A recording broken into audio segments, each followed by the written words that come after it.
we're going to look at a relatively new planting of inkberry holly. These plants were planted last fall, so they've been here about 6-8 months.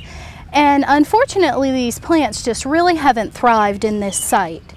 If we look at them, they're showing various symptoms. It sort of starts with a gradual browning of the leaves and dieback, and then eventually we're getting some defoliation of the plants, and eventually the plants are defoliated to the point where they're pretty much dead.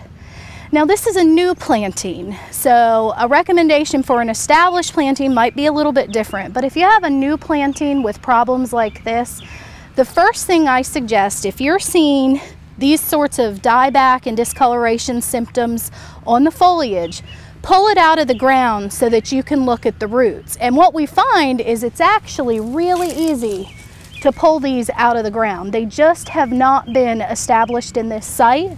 The roots are still the shape of the container, but the good news is these look like a pretty fully developed root system. They're not discolored or blackened. They just haven't grown.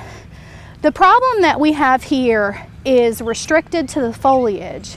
And I've actually looked at these plants and they have a fungal twig or dieback problem.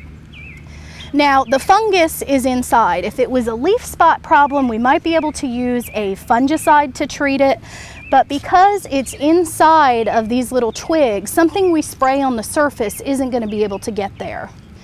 For this type of situation where these plants have never become established, I would suggest removing them and basically starting over.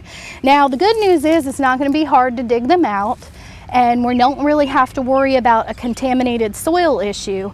I would take the time to pick up and discard, rake up any of the fallen leaves and throw all of these away. Now these are inkberry holly, it's an ilex species.